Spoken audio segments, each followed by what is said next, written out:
no other country on earth does this. If I go to Norway and I bring a girl with me over there and I get her pregnant, but she's not Norwegian. You give a birth to that child, they're not Norwegian. What are the parents? Who are the parents? It's your child to go back to your home country. This is a huge mess. And you kind of don't know where some of the justices are going to go. You know where the three are going. Yeah, I know that. Miura, the same typical suspect. You know where they're going. They simply here's their rationale. Here's the way they construe the Constitution. Where's Donald Trump on the issue? Okay, we're antithetical. No legal rationale, just whatever Donald Trump wants, we want the opposite. And that's what basically how they rule and make decisions and think. But this, it's sad to even see this have to be a question. And I don't know if legislatively you can pass a law, but if they're going to construe the Constitution as permitting this, you'd have trouble finding legislation because obviously a constitutional amendment trumps, no pun intended, a piece of federal legislation. So if it does go south and they come up with a ridiculous ruling, there have to be some real thought on how to stop the problem. But there should not, if it's 5-4, fine, but it needs to be interpreted a certain way. It's just not even. It's just common sense. No other country does this.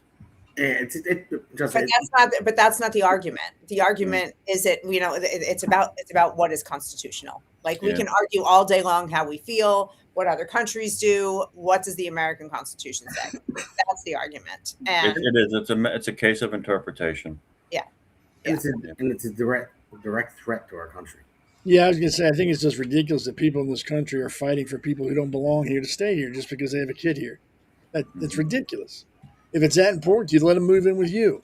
There should be a national registry. People put their address on it and say, hey, if you're illegal, here are the addresses you can go to, and these people will support you. And ship them over there. I don't want that either. I want them to leave. Well, I do too. It's just these people just want to bitch just to hear themselves. Like I've said before, liberals are the most miserable people on the face of the planet.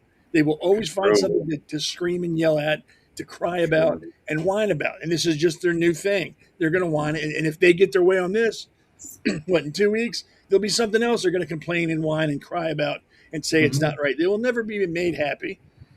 It's ridiculous. These people don't belong here. Congratulations, you had a baby. Get on the goddamn plane and go back to your third world shithole. It's leaving in 20 minutes. You better be on there. Yeah.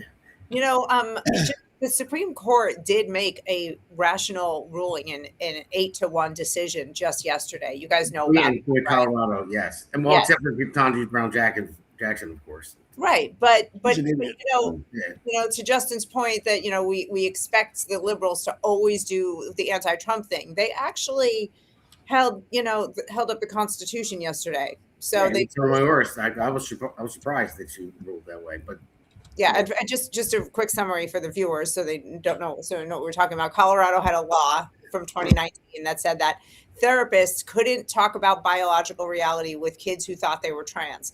So you could only affirm the trans gobbledygook. You could not say, hey, you're actually a girl or a boy. And in the end, it rose all the way up to the Supreme Court. And in an 8-1 decision, the Supreme Court decided that that was a First Amendment free speech violation.